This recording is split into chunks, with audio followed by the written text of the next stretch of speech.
Because he wanted to prove that even someone like you could fall.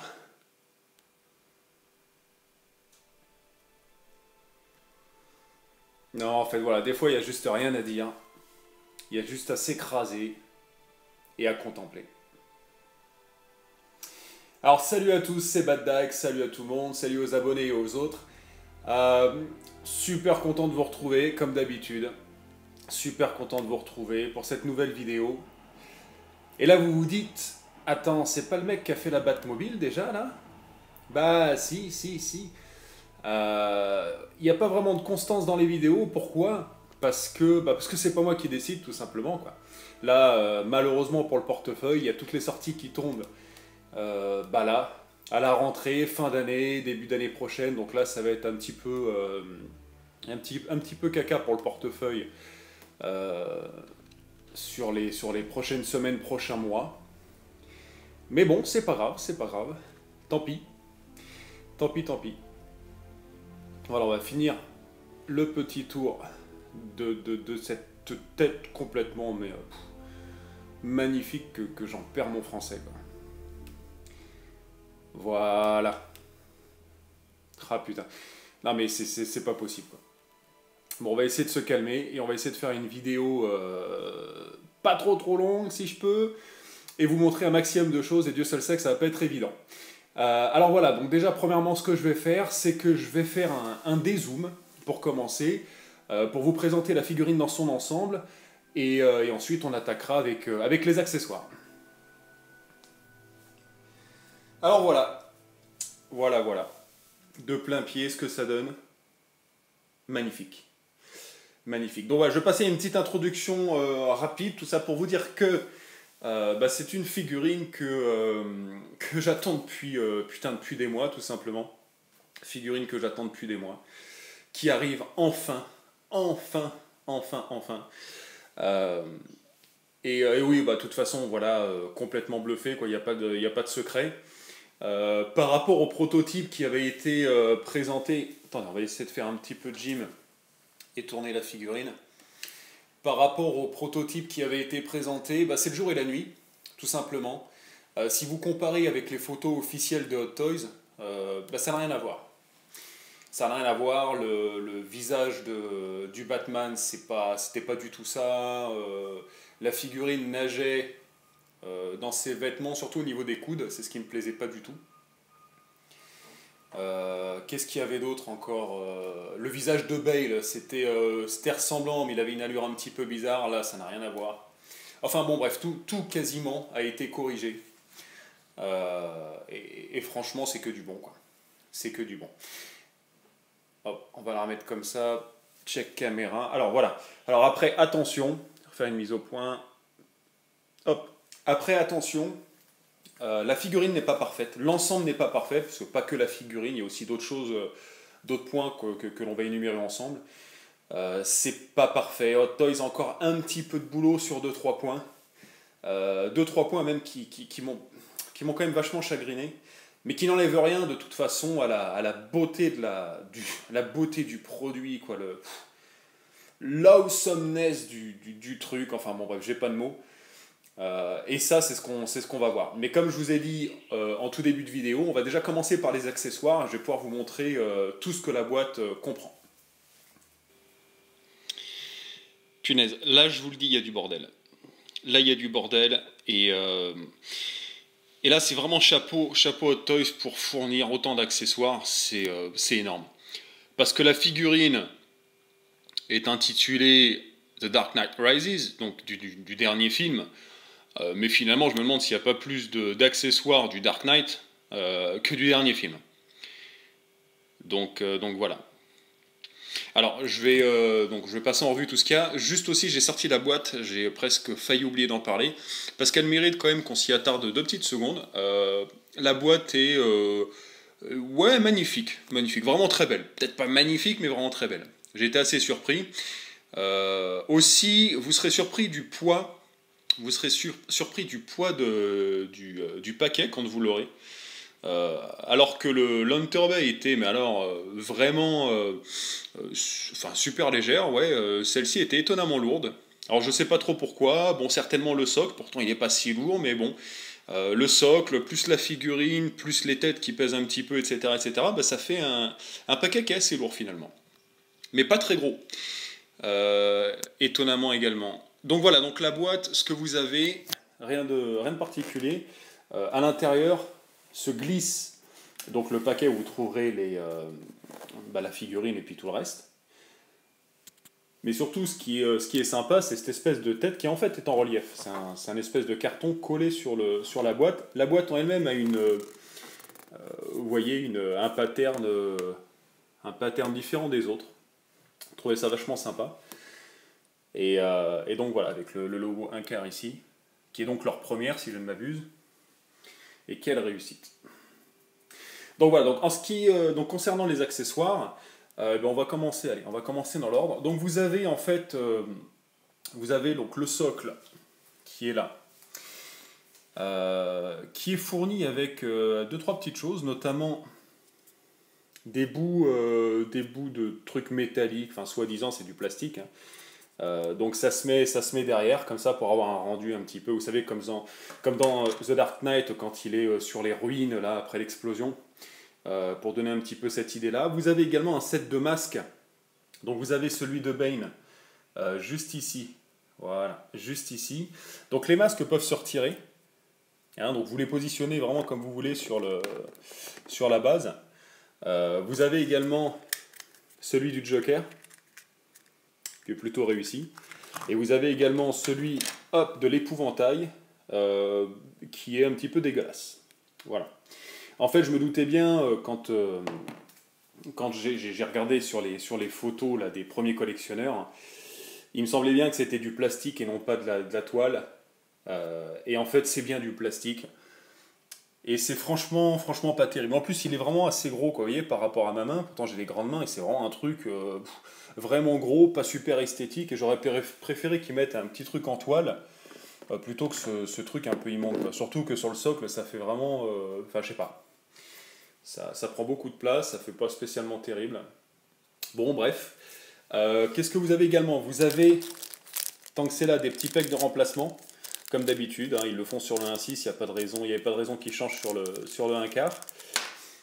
Vous avez, donc je ne l'ai pas monté, mais ça c'est le flingue, vous savez le flingue qui balance des mines là, dans The Dark Knight. Également tiré du même film, vous avez le backpack, super important, qui donne des possibilités quasiment infinies en termes de présentation de la figurine. Vous avez le flingue, un grand classique. Un set de mains qui est plutôt complet, comme d'hab, hein, des mains ouvertes, fermées, qui peuvent tenir les flingues, etc. Vous avez ici tout un set de batarangs mine, mais c'est pas tout. Vous avez des petits grappins qui se mettent sur le flingue également. Donc en termes de niveau de détail, j'ai trouvé ça vraiment hallucinant. Et derrière, vous avez également quelques poches pour la ceinture, avec ce petit machin-là qui est, si vous vous rappelez bien, dans The Dark Knight, l'espèce de perceuse qu'il utilise pour l'empreinte de la balle dans le mur. Voilà. Ensuite, qu'est-ce qu'on a? Bah forcément, tiré du dernier film, vous avez je crois que c'est le EP Gun ou un truc comme ça, je ne sais plus comment ça s'appelle. Enfin, le truc qui sert à rien et puis qu'on voit 2 secondes dans le film. Bon, c'est bien, ça fait vendre des jouets. Qu'est-ce que vous avez? Avant que je passe au plus important, vous avez bien évidemment une notice. Ouais, lisez-la quand même, mais il y a 2-3 trucs qui sont pas vraiment très clairs, notamment sur l'installation de la cape, mais alors ça, putain de merde, je vais y revenir parce que c'est aberrant. Et tout de suite, on passe à ce qu'il y a de plus intéressant, les têtes. Alors voilà, à commencer avec... Mise au point, merci. À commencer avec la tête sonar présente dans The Dark Knight, avec le bouton qui est à l'intérieur. Alors attendez, une main, c'est pas facile. Bon, je vous montrerai ça plus tard parce que c'est inatteignable, c'est vraiment très petit. Mais enfin voilà, les yeux c'est clair. Et les bouches sont interchangeables. Voilà, la bouche n'est pas collée à celui-ci, vous pouvez les changer. Vous avez également le masque vide, qui est le petit bonus sur l'exclusive, sur la version exclusive. Alors à la grande surprise de beaucoup, c'est un masque en dur. J'essaie de refaire une mise au point. Hop. C'est un masque en dur, il n'est pas du tout souple. Alors c'est un petit peu contraignant si vous voulez exposer Bruce Wayne avec le masque dans la main, parce qu'il est un petit peu lourd, tout simplement. Il est un petit peu lourd et il a plus de chances de tomber que de rester dans ses mains. Donc ça c'est un petit peu dommage, mais enfin c'est pas grave. Ensuite vous avez donc les différentes bouches, qui sont mais clairement hallucinantes. Rien qu'avec les bouches, j'en reconnais Bale. C'est vraiment hallucinant, quoi. Hallucinant. Rien qu'avec les bouches, on reconnaît l'acteur. Vous avez la bouche neutre, la bouche fermée, qui est excellente également. Et je reviens aussi sur cette bouche-là, semi-ouverte, qui rappelle bien évidemment la scène du sonar, parce qu'il a exactement cette expression, c'est vraiment terrible. Et vous avez bien évidemment, mais ça vous l'avez vu déjà, la bouche énervée, qui est certainement ma favorite, hallucinante de détails, enfin comme les autres d'ailleurs, mais je vais juste m'attarder sur celle-ci pour vous montrer, elles sont toutes pareilles. On y voit la barbe naissante, les dents, c'est bluffant de réalisme, les lèvres, j'en parle même pas, et le pire c'est qu'on reconnaît mais aisément la bouche de Bale, quoi. Hallucinant. Donc le seul petit défaut que j'ai trouvé au niveau de ces bouches-là, c'est qu'elles s'enfoncent peut-être pas assez dans le masque. C'est vraiment le seul petit défaut. Attendez, mise au point, parce que c'est du caca. Hop. La partie, vous voyez, à droite, là, ça s'enfonce plutôt correctement, mais la partie gauche s'enfonce pas très très bien. Mais c'est pour tous les modèles pareils. Parce que j'ai quand même passé pas mal de temps sur les forums. Et j'ai trouvé ça un petit peu dommage. Enfin, un petit peu dommage, ça n'enlève rien à la qualité du truc, tout ça, quoi. Mais simplement, voilà, ça aurait pas été... j'aurais bien apprécié que ça s'enfonce un petit peu plus, mais enfin, c'est pas dramatique. Et puis enfin, pour finir, vous avez bien évidemment le visage de Monsieur Bale, qui est hallucinant, hallucinant de réalisme. Hallucinant de réalisme. Alors à cette échelle, le seul petit truc qui fait défaut, mais qui me pose pas plus de problèmes que ça, mais je sais que beaucoup de monde râle entre guillemets, c'est les cheveux qui sont toujours sculptés et qui enlèvent un degré de réalisme, forcément. Parce que c'est sûr que quand vous avez un réalisme comme ça au niveau du sculpte du visage, mais que vous avez toujours des cheveux sculptés, c'est vrai que ça jure un petit peu. Mais alors franchement hallucinant, quoi. De toute façon, je reviendrai un petit peu sur ce visage de Bale. Je pense exposer la figurine, enfin pour vous montrer du moins, en version backpack, en version Hong Kong. Non mais regardez-moi ça, quoi. C'est hallucinant, quoi. Ah mais je me remets pas, quoi. Je suis désolé, mais hallucinant. Et avec... Alors attendez, parce que j'y vois rien. Hop. Et avec la tête de Bruce Wayne pour l'exposer en tant que tel, vous avez juste ici, hop, vous avez le tour de cou. Le tour de cou. Voilà, je crois que j'ai fait le tour. Oui, sinon aussi en termes d'accessoires, vous avez la base, mais ça vous l'avez déjà vu. Et maintenant, voilà, je vais couper là juste 2 secondes et puis je vais passer sur une première critique, enfin sur les premières critiques négatives qui plus est, et notamment avec cette base. Alors voilà, la base, une super idée. Une super idée. Je pense que tout le monde, au même niveau que moi, a été ultra enchanté aux premières annonces de la FIC, c'est-à-dire il y a des mois, de voir oui, voilà, que Hot Toys nous avait concocté un petit socle digne de ce nom, un vrai socle, bien présentable, etc. Pas comme les Hunter Bay qui ont opté pour un choix vachement plus classique, plus sobre, mais que j'aime beaucoup d'ailleurs, hein, j'ai jamais eu de problème avec les socles Hunter Bay. Alors oui, c'est sympa, le petit coup des graviers, des machins, blablabla. Mais alors par contre, mais c'est une chiasse, une chiasse à exposer la figurine dessus. C'est hallucinant. Hallucinant. Et je suis allé voir sur les forums, et comme 80% d'entre eux, et ben moi aussi j'ai décidé que j'allais me choper un socle Hunter Bay parce que c'est juste pas possible, quoi. Les poses sont hyper limitées, on peut pas vraiment adapter la figurine dessus comme on le souhaiterait. En plus, moi ce qui me fait chier, c'est que ça fait plier la jambe. Et ça c'est pas terrible. Ça c'est pas terrible. Bon là elle est pas ultra pliée, mais même, vous voyez derrière derrière ça fait plier un petit peu les machins collés, et ça je suis pas du tout fan. Moi je voulais une pose statique. Et en fait, on peut quasiment pas faire de pose statique vraiment les jambes tendues, etc. avec ce socle un petit peu merdique. Sinon, il est correctement fait. C'est pas, vous n'allez pas être bluffé outre mesure, mais c'est plutôt correct à ce niveau-là. Notez aussi que les petits machins, enfin le grand machin métallique qui est supposé se mettre derrière, là, l'espèce de structure métallique, n'est pas vraiment pratique à enclencher. Certains ont eu des problèmes par rapport au fait que ça s'emboîtait mal. Moi, j'en faisais partie. Faut un petit peu forcer, quoi. Je pense que c'est un problème qui va être récurrent sur tous les modèles. Il faut juste un petit peu forcer et ça passe. Donc voilà, puisqu'on est là, et ben c'est simple, on va monter un petit peu la caméra, voire peut-être même faire un dézoom, et je vais, tant que j'ai commencé, on va finir là-dessus, je vais énumérer tous les points qui me chagrinent et qui font que cette figurine passe à côté de la perfection. Pas de loin, mais elle passe quand même à côté de la perfection. Donc voilà, là je suis remonté un petit peu, donc tant qu'on est là, problème récurrent également. Problème récurrent, c'est 90% minimum, 95 si ce n'est plus, de collectionneurs qui ont ce petit souci. C'est que le genou, droit en l'occurrence pour moi, les parties qui sont collées, eh ben elles sont pas super bien collées. Ce que j'entends par là, non, elles tiennent, mais ce que j'entends par là, c'est qu'elles sont pas hyper bien alignées. Et ça me chagrine. Ça me fait chier. Bon, ça se voit pas de fou, mais voilà, si je vous l'avais pas dit, vous ne l'auriez pour la plupart d'entre vous certainement pas remarqué. Mais voilà, moi ça m'a un petit peu chagriné, c'est un petit peu embêtant. Bon, il est pas non plus collé à l'arrière du genou, hein, mais il n'est pas centré. Et ça, au prix de la figurine, je trouve ça un petit peu dommage.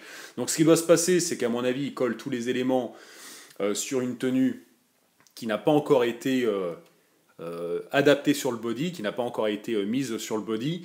Et ce qui fait qu'après, une fois que c'est mis, en plaçant la combi correctement, du coup, ça doit créer un décalage. C'est ce qui a dû se produire avec quasiment tous les modèles. Donc vous verrez sur le vôtre, c'est pas dramatique, mais ça manque de précision, et c'est déjà un point en moins sur la globalité de cette figurine. Ensuite, tant que je suis là également, la ceinture. Alors ça, par contre, c'est pas du tout un point négatif, mais c'est un point plus que positif, c'est-à-dire qu'à l'inverse d'Hunter Bay, à l'intérieur de la ceinture, collé dans le tour à l'intérieur, en fait, vous avez un petit bout de mousse, je crois. Vous avez une petite lanière de mousse qui fait tout le tour, mais très très très très fine. Hein. C'est vraiment un tout petit truc, mais c'est histoire de ne pas abîmer la combinaison. Et Hunter Bay ne l'avait pas fait. Et ça, c'est vraiment, c'est très fin joué, très finement joué de la part de Hot Bay. Oh putain, trop fort. Hot Bay de Hot Toys. Et c'est plutôt bien fait. Donc ça, c'est vraiment un point que j'ai apprécié. Également, hop, je vais même rapprocher ça parce que je vois aussi un truc là qui est caca. Également, même problème que sur la DX12, donc sa petite sœur en 1.6. Vous avez ce décalage entre... Donc je disais, pardon, la vidéo a coupé, il me reste plus beaucoup de batterie. Donc en fait, vous avez un décalage entre les pecs et les abdos. Dans le film, il n'y a aucun décalage. Hein. Enfin, sur le costume original, il n'y a aucun décalage. Et ça me fait chier. Alors sur les forums, il y a quelques tutos qui ont été créés pour vous montrer voilà, comment les mecs ils arrivaient à redescendre le truc, blabla, mais il faut retirer le truc pour le remettre. Enfin bon, bref, c'est le truc qui casse les couilles. Je le ferai pas, j'ai essayé vite fait de bouger, mais il n'y a pas tellement de jeux en fait, donc j'ai pas envie de décoller quoi que ce soit, surtout au prix du machin. Mais ouais, mais ça c'est dommage quoi. Ça c'est dommage quoi. C'est un truc qui me posait souci sur la DX12, mais je reviendrai également, je ferai un tout petit comparatif entre ces deux figurines. Et voilà, et ça n'a pas été corrigé là, ou alors très peu, et voilà. Bon, ça c'est encore un petit truc qui jure un peu sur la figurine. Alors maintenant, je refais un autre dézoom et on va passer au reste. Voilà, donc en fait, là, je suis revenu sur un zoom parce qu'on va passer une partie assez intéressante en termes de critique. Ça va être voilà, le gros point noir de cette figurine, le très gros point noir, à savoir la cape. Mais surtout l'attache de la cape. Je vais déjà commencer par le matériau. Franchement, c'est de la merde. Voilà, c'est de la merde. Je pensais qu'on n'aurait jamais pu trouver pire qu'Hunter Bay, et en fait, si. Hot Toys l'a fait. Donc la cape ressemble Vous savez, ces matériaux là, la maternelle là, pour faire du collage, là, du découpage et du collage, c'est une espèce de papier tissu dégueulasse. Et ben là, c'est exactement pareil. Bon voilà, j'ai vraiment trouvé la cape moisie, je la trouve. Enfin voilà, le matériau est vraiment pas terrible, on sent que c'est cheap. Le seul point positif, c'est que comme vous pouvez le voir un petit peu, et ça se voit mieux en vrai, c'est qu'en fait vous avez des plis, ils ont créé des plis le tour du cou. Donc ça donne un drapé plutôt réussi là au niveau des épaules. Mais c'est à peu près tout.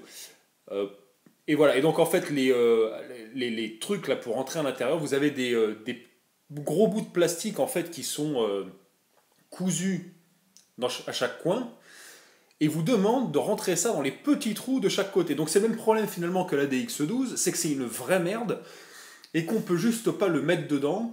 Et il y a des problèmes dans tous les sens, c'est-à-dire que bah, sur les forums, voilà, je ne suis pas tout seul dans ce cas-là, tout le monde galère, tout le monde ne sait pas, la notice on n'y voit rien, c'est pas super bien expliqué en plus, donc j'ai lâché l'affaire. Et je me suis résolu à faire ce que beaucoup ont fait également, à savoir retirer, découdre les petits machins à l'intérieur, qui sont cousus à la cape. J'ai retiré ces bouts de plastique immondes qui ne rentrent absolument pas dans le trou, à moins de tout défoncer. Et j'ai tout simplement enfoncé les bouts de cape à l'intérieur avec un petit outil. Ce qui fonctionne très très bien. Ça n'a pas du tout détérioré la cape, c'est juste les petits machins que j'ai décousus. Enfin, c'est juste un point de couture, hein, c'est vite fait. Mais bon, enfin voilà, ça fait chier. Moi, j'aurais juste préféré un système où, voilà, où on peut enclencher la cape de manière raisonnable sans avoir à trafiquer quoi que ce soit. Donc ça, voilà, c'est un gros point négatif. Euh, et tant qu'on est aussi également là, je vais juste vous donner une petite précision donc sur les yeux qui sont en fait donc un système de comment ça s'appelle de PERS là, vous savez le système des yeux qui bouge, sauf que celui-ci n'est pas parallèle. D'accord? Ce que j'entends par là, c'est qu'en fait vous n'avez pas qu'une seule tige pour tourner l'ensemble des yeux, mais vous avez deux tiges, donc une pour chaque œil. Donc vous pouvez en fait régler vos yeux séparément. Alors, est-ce que c'est bien, c'est pas bien? C'est bien dans le sens où vous risquez pas d'avoir un strabisme. Pour mis à part là, moi, parce que je l'ai pas réglé à fond pour la vidéo, je ferai ça plus tard, mais l'avantage, voilà, c'est que vous pouvez régler les yeux indépendamment, donc c'est chouette, vous risquez pas d'avoir un strabisme si vous vous appliquez. Par contre, le gros point négatif, c'est que c'est hyper chiant, quoi. C'est super relou, quoi. C'est chiant, quoi. Moi, c'est pas un truc qui me plaît des masses. Je suis pas vraiment fan. Régler les yeux un par un, c'est chiant. Puis en plus, je vais pouvoir vous montrer. Et je reviendrai après sur la tête. C'est-à-dire qu'à l'intérieur, c'est pas super facile d'accès. En fait, j'ai envie de vous dire, c'est même merdique. Donc en fait, vous avez ce truc-là qui se retire. Voilà. Et ça vous donne l'accès aux tiges pour les yeux. Et avant enfin, là, vous pouvez quasiment pas y aller avec les doigts. Ils fournissent une petite pince dans le coffret qui vous permet de faire ça. Alors, allez régler vos yeux avec la petite pince. Franchement, c'est pas mission impossible, mais presque. Enfin, en tout cas, moi, c'est quelque chose qui me saoule, en fait, qui m'a un petit peu saoulé. Après, c'est vrai que ça donne des positions infinies en termes de regard, etc. Mais enfin, bon. Moi, j'aurais préféré un système parallèle, au moins on se faisait pas chier. Donc voilà. Donc tant que je suis là également, bah, vous l'aurez compris, je vais essayer de remettre, attendez, le petit col là. Hop, vous l'aurez compris, c'est un système aimanté. Bon, je suis pas contre. Je suis pas contre. Ça évite de se casser la tête quand on change les têtes. Bon, c'est plutôt pratique. De toute façon, voilà, on joue pas avec. Ça tient plutôt bien quand même. L'élément est plutôt puissant. Donc la tête risque pas de tomber. Par contre, vous voyez, par contre, le désavantage avec cet aimant, c'est que vous avez un tout petit jeu. Si vous voulez laisser la tête, voilà, si vous êtes vraiment pointilleux, il y a un tout petit jeu, la tête retombe à cause du poids. Mais enfin bon, c'est le seul petit défaut, moi ça me gêne pas outre mesure. Voilà. Donc voilà, donc malgré tous ces petits désagréments, ces petites choses qui font un petit peu chier au prix du bousin, bon, ça reste quand même du très très bon. Du très très bon. Je vais simplement maintenant passer sur une critique très rapide avec la DX12 que je vais vous faire en voix off. En fait, je vais passer une image et puis je commenterai dessus. Et je vais vous montrer, je vais vous expliquer les 2-3 différences qui font que cette que cette figurine s'en sort vraiment avec les honneurs. Donc voilà, là on se retrouve en voix off, on va vite fait faire un petit comparatif entre les deux figurines, donc la petite sœur et puis la plus récente. Donc la photo n'est pas de moi, la photo est de OMG. Donc moi principalement ce qui me chagrinait sur la DX12, et c'est la raison pour laquelle je ne l'ai pas acheté, c'est ces multiples défauts qui pour moi ouais, ruinent la figurine, franchement. Alors sous certains angles quand même ça passe, faut quand même pas abuser. Sous certains angles ça passe, elle rend plutôt bien suivant les poses, l'éclairage, etc. Mais globalement, faut jouer avec trop de choses pour avoir un rendu qui claque. Bon, déjà, moi, ce qui m'ennuyait, c'était les faceplates, hein, donc les bouches interchangeables qui sont nazes. Qui sont nazes, que je trouve bien meilleures sur la DX01 par exemple. Les yeux, alors ça aussi, franchement, les yeux, c'est vraiment pas terrible. Alors je dis ça, je l'ai pas acheté, mais je l'ai vu, j'ai pu l'avoir, j'ai pu l'avoir entre les mains, donc je sais encore de quoi je parle. Les yeux, j'ai vraiment pas trouvé ça terrible. Qu'est-ce qu'il y avait d'autre? Bah, comme je vous ai dit, l'écart entre le plastron, là, enfin entre les pectoraux et puis les abdominaux, mais alors ça c'est également sur l'autre, donc ça n'a pas vraiment été corrigé, mais alors je crois que le pire de tout, ça a été la taille des épaulettes. C'est vraiment un truc qui m'a fait halluciner, je comprends pas comment Hot Toys, minutieux comme ils sont, ils ont lâché des épaulettes, mais aussi immondes quoi. Si vous regardez bien en fait sur la photo, ça part donc du haut de la clavicule là, et ça descend limite jusqu'au coude. Vous voyez la comparaison avec la grande à droite. Ça part du haut de la clavicule et ça s'arrête à l'épaule. Voilà, donc ça c'était déjà un petit peu mieux. Ça, puis aussi les proportions donc, de la DX12 que je trouvais bien étranges. J'étais pas un gros fan des proportions, il a vraiment des grosses cuisses, il est mal, je sais pas, il est mal foutu. Alors beaucoup, j'ai pas compris l'engouement en fait autour de cette figurine. Beaucoup crié au chef-d'œuvre. Bon, ma foi, je discute pas là-dessus. Moi, vraiment, non, j'ai vraiment pas accroché. Il est hors de question que je lâche 300 balles dans ce truc-là. Surtout qu'en plus, bien évidemment, le problème de la cape, qui est complètement merdique à mettre. Et voilà, ce sont des problèmes que l'on retrouve pas avec. Enfin, certains problèmes qu'on retrouve pas avec l'autre. Dans la cape n'entre pas en jeu. Mais voilà. Donc c'était globalement ce que je voulais dire. Les proportions, pour revenir aux proportions, elles sont quand même bien mieux respectées sur la 1 quart. On n'a pas cet effet grosse cuisse, on n'a pas ouais, cet effet de soute mal ajusté, de combi mal ajusté, non. Voilà, donc là on va revenir sur la figurine en live pour continuer la vidéo. Donc voilà, la vidéo touche à sa fin, presque. Il nous reste quelques minutes avant que je clôture cette petite vidéo entre guillemets.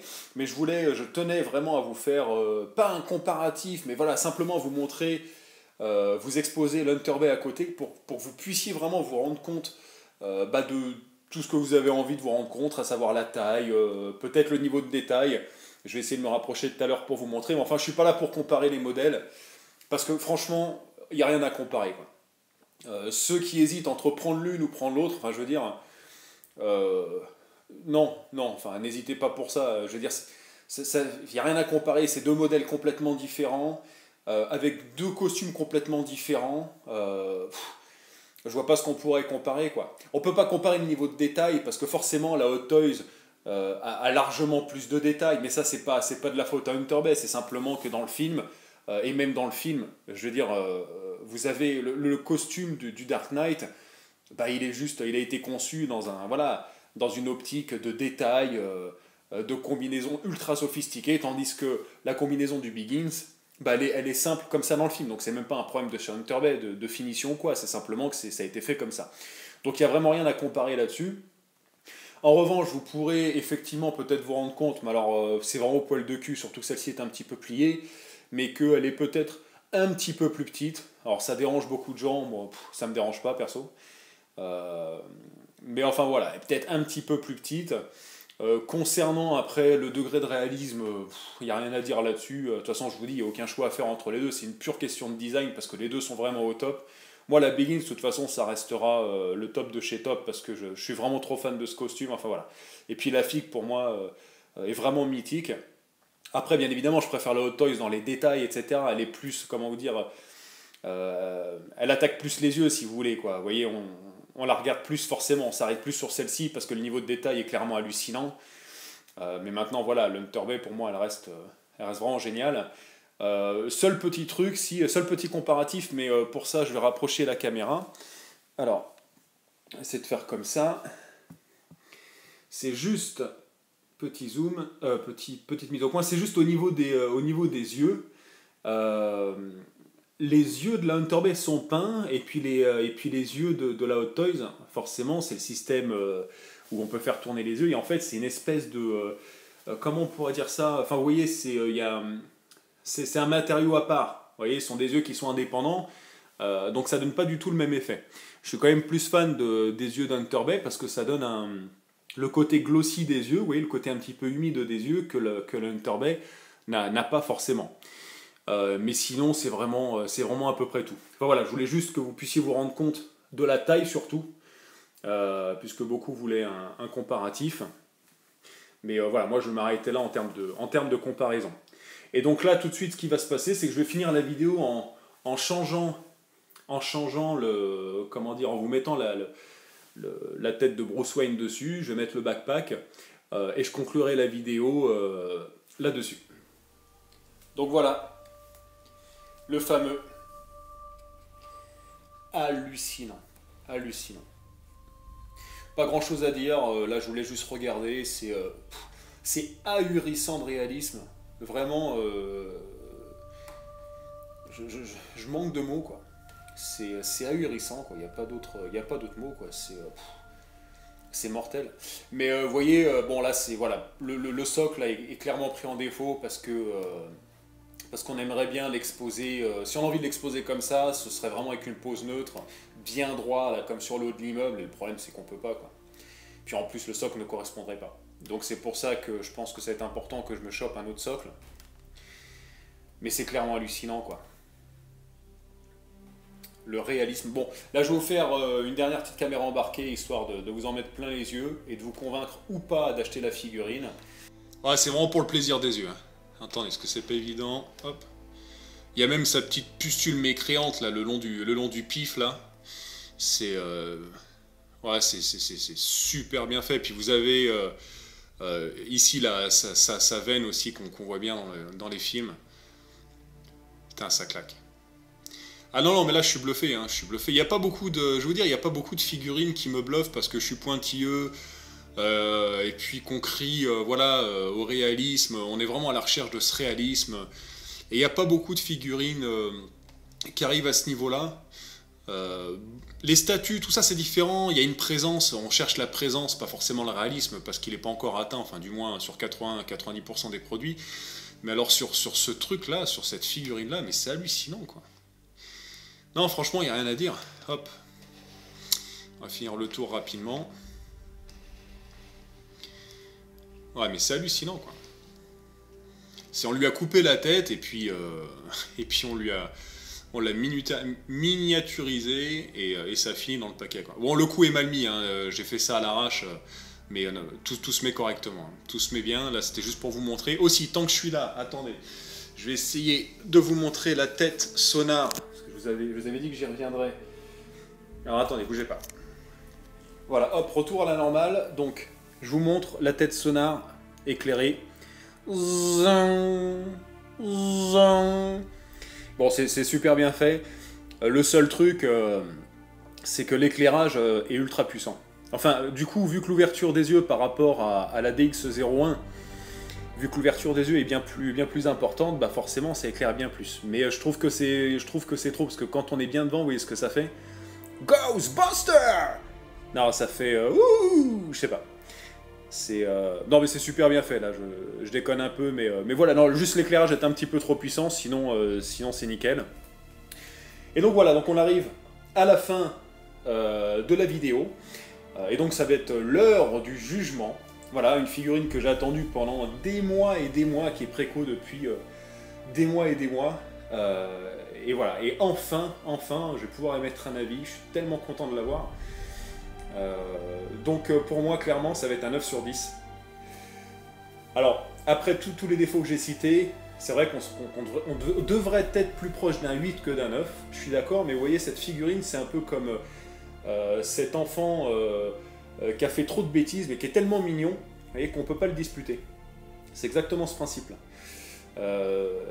Et voilà, donc j'arriverai pas à faire descendre sa note, c'est vraiment un 9 sur 10, parce que malgré ses défauts, bah, ça reste quand même une tuerie. C'est tout simplement la plus belle représentation du Batman Dark Knight, ou même de Christian Bale à ce jour, sorti dans le commerce. Voilà, je trouve que c'est vraiment bluffant, quoi. C'est vraiment hyper bluffant.